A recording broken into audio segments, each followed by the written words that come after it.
नमस्कार, मौसम तक चैनल पर एक बार फिर आपका स्वागत, अभिनंदन। मैं हूं देवेंद्र त्रिपाठी और बात करूंगा इस बुलेटिन में संपूर्ण भारत के 7 जून के मौसम की। इस समय बादलों की ताज़ा स्थिति अगर आप देखें तो मध्य भारत और दक्षिण भारत के क्षेत्रों पर बादलों का प्रभाव बढ़ रहा है। पूर्वोत्तर राज्यों में घने बादलों के चलते सेवन सिस्टर्स स्टेट्स में इस समय अंधेरे जैसा माहौल है दिन में भी, क्योंकि लगातार घने बादल छाए हुए हैं और बारिश हो रही है। बारिश हो भी क्यों नहीं, क्योंकि यहाँ पर मानसून ने दस्तक दे दी है। एक बार एक झलक दिखाते हैं आपको नॉर्दर्न लिमिट ऑफ मानसून की, जो इस समय दक्षिण भारत में प्रगति करते हुए मध्य भारत में काफ़ी आगे बढ़ गई है और तेलंगाना में आधे हिस्से तक पहुँच गई, जबकि तमिलनाडु को पार कर गई है और आंध्र प्रदेश के रायलसीमा में भी काफ़ी प्रगति हुई है।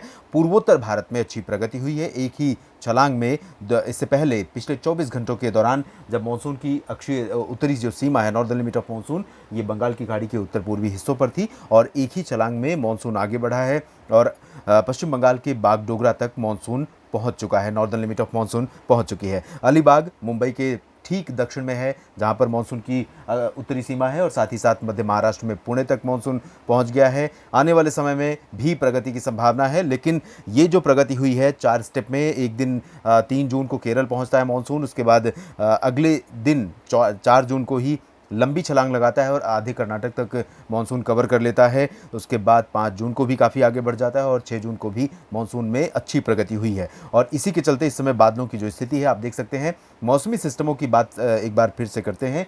यहाँ पर एक सर्कुलेशन बना हुआ है उत्तर पूर्वी अरब सागर के क्षेत्रों में, गुजरात और महाराष्ट्र के तटों के करीब, जिसके कारण गुजरात पर भी बारिश बढ़ी है, बादलों का भी प्रभाव बढ़ा है।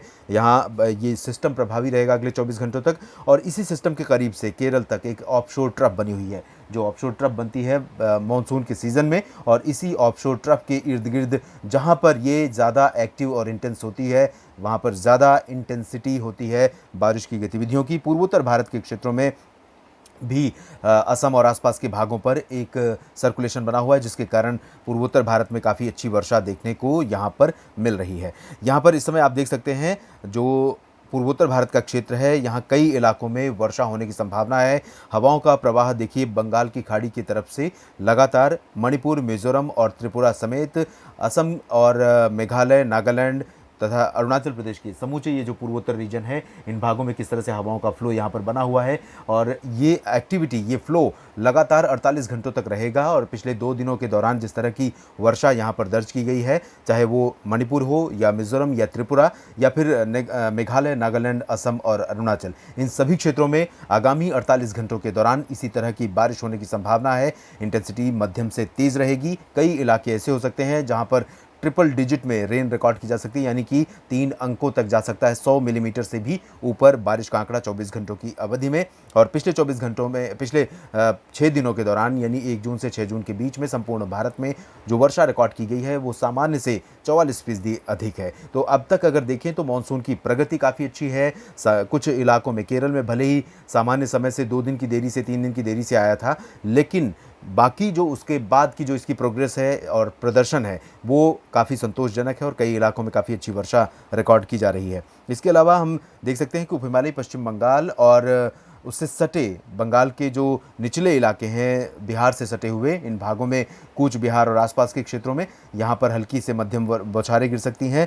कोलकाता, दीघा और दक्षिण तथा उत्तर 24 परगना समेत जो पश्चिम बंगाल का गंगीय क्षेत्र है, इन भागों में ज़्यादातर इलाकों में मौसम साफ और शुष्क रहेगा, जबकि झारखंड और बिहार में भी मौसम अधिकांश जगहों पर साफ और शुष्क रहने की संभावना है। पूर्वी उत्तर प्रदेश के क्षेत्रों में भी मौसम में कोई हलचल नहीं होगी। यहाँ कुछ इलाकों पर तराई वाले क्षेत्रों में पूर्वी हवाएं चलेंगी, जबकि अगर हम बाकी जो उत्तर प्रदेश का क्षेत्र है उसकी बात करें तो आगरा से लेकर अलीगढ़, मथुरा और मेरठ से लेकर लखनऊ, वाराणसी, गोरखपुर, इन समूचे क्षेत्रों में पश्चिमी शुष्क हवाएं लगातार चलेंगी। आसमान साफ रहेगा, गर्मी बढ़ेगी। आज बांदा में 43 डिग्री टेम्परेचर रिकॉर्ड किया गया था अधिकतम, जो कि एक तरह से लू जैसी कंडीशन है और ऐसी ही परिस्थितियां आगामी 48 घंटों के दौरान, 2-3 दिनों के दौरान उत्तर प्रदेश के अन्य शहरों में भी हमें देखने को मिल सकती हैं। इसके बाद हम उत्तर भारत के मौसम का जिक्र करते हैं। उत्तर भारत में राजस्थान, जहां पर कई दिनों से बारिश हो रही थी, आज भी कुछ इलाकों में वर्षा दर्ज की गई है। कल काफ़ी अच्छी वर्षा रिकॉर्ड की गई थी राजस्थान के कुछ हिस्सों हिस्सों में, लेकिन अब 7 जून को और न सिर्फ राजस्थान में बल्कि हरियाणा, पंजाब और दिल्ली में तथा उप हिमालयी पश्चिमी हिमालयी क्षेत्रों में अधिकांश जगहों पर मौसम मुख्यतः साफ और शुष्क रहेगा। बारिश की संभावना ना के बराबर है, लेकिन पर्वतीय इलाकों पर क्योंकि WD है जिसकी वजह से यहाँ पर मॉइस्चर रहेगा, बादल भी बन सकते हैं और इन बादलों के कारण कुछ स्थानों पर हल्की वर्षा भी हो सकती है। लेकिन मैदानी क्षेत्रों में अमृतसर से लेकर जालंधर, पठानकोट, लुधियाना, पटियाला, करनाल, अंबाला, पानीपत, सोनीपत समेत हरियाणा और पंजाब के ज़्यादातर शहरों में, अधिकांश शहरों में और दिल्ली NCR में तथा पश्चिमी उत्तर प्रदेश के भागों में मौसम साफ और शुष्क बना रहेगा। गर्मी काफ़ी तेज़ हो जाएगी। यहाँ पर मध्य भारत के क्षेत्रों की तरफ चलें तो जैसा कि मैंने बताया था, यहाँ पर एक सर्कुलेशन है। इसके प्रभाव से सौराष्ट्र के भी कुछ इलाकों में, दादरा नगर हवेली और दमन दीव समेत सूरत, वलसाड़, नवसारी, यहाँ तक कि गांधीनगर, अहमदाबाद, बड़ोदरा और आणंद तक कुछ इलाकों में काफ़ी अच्छी वर्षा हो सकती है। इंटेंसिटी हल्की से मध्यम रहेगी।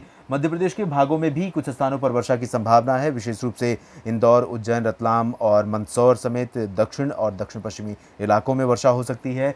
भोपाल में यूं ही बारिश होती जा रही है। पिछले कई दिनों से मानसून जैसा मौसम यहाँ पर लोगों ने देखा है, काफ़ी अच्छी वर्षा रिकॉर्ड की गई है और ऐसी कह सकते हैं कि सरप्राइजिंग स्पेल यहाँ पर हो सकती है, लेकिन संभावना यानी प्रोबेबिलिटी इसकी बहुत ज़्यादा नहीं है। और बाकी पूर्वी मध्य प्रदेश में, उत्तरी मध्य प्रदेश में मौसम मुख्यतः साफ और शुष्क रहेगा, लेकिन ये अभी इन क्षेत्रों के लिए प्री मानसून सीजन है और प्री मानसून सीजन में गर्मी के बीच अचानक गर्जना वाले बादल का विकसित होना ये बहुत स्वाभाविक प्रक्रिया है मौसम की। और इस प्रक्रिया की संभावना इसलिए भी ज़्यादा लगती है क्योंकि जो हवाओं का रुख है वो आप देख सकते हैं कि हवाओं का जो ओरिजिन है वो सोर्स मॉइस्चर वाला है, लैंड एरिया नहीं है। तो यहाँ इन हवाओं के साथ मॉइस्चर भी पहुँचेगा। जाहिर सी बात है, गर्मी बढ़ने के कारण जो ज़मीन का लैंड सरफेस है उसकी हीटिंग बढ़ने के कारण, एटमॉस्फेयर में गर्मी बढ़ने के कारण अचानक ये मॉइस्चर कंटेंट जो है ऊपर जाकर कंडेंस हो सकता है और ये धूल भरी आंधी, लाइटनिंग स्ट्राइक और थंडरस्टॉर्म के साथ कहीं कहीं पर हल्की वर्षा दे सकता है। छत्तीसगढ़ में कुछ एक स्थानों पर बूंदाबांदी हो सकती है और जबलपुर समेत मध्य प्रदेश के कुछ इलाकों में भी इस तरह की गतिविधियां हो सकती हैं।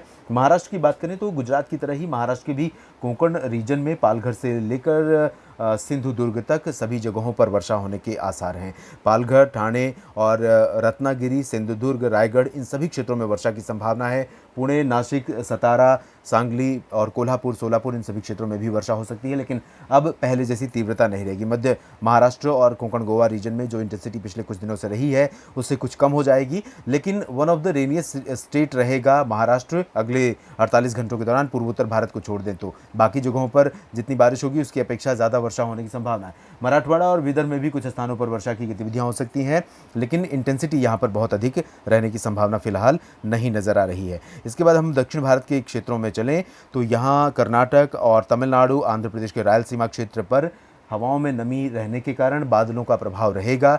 मानसूनी हवाएं यहाँ पर चलती रहेंगी और कुछ इलाकों में, अंदरूनी क्षेत्रों में विशेष रूप से जो पूर्वी तटीय इलाका है और अंदरूनी इलाका है, इन भागों में कुछ एक स्थानों पर हल्की वर्षा हो सकती है, जबकि तटीय कर्नाटक, गोवा से लेकर तटीय कर्नाटक और केरल के कई शहरों में मध्यम से तेज बौछारें गिर सकती हैं। तेलंगाना और उत्तरी तटीय आंध्र प्रदेश के कुछ एक इलाकों में हल्की वर्षा होने की संभावना नजर आ रही है। यहाँ पर इंटेंसिटी के एक दो जगहों पर मध्यम भी हो सकती है। पुदुचेरी में भी वर्षा की संभावना है। लक्षद्वीप और अंडमान व निकोबार द्वीप समूह में भी वर्षा होने के आसार हैं। देश भर के मौसम पूर्वानुमान के इस बुलेटिन में अभी इतना ही। आप बने रहिए मौसम तक चैनल के साथ। मौसम से जुड़ा हर एक अपडेट आप तक पहुंचाने का प्रयास लगातार जारी है। धन्यवाद।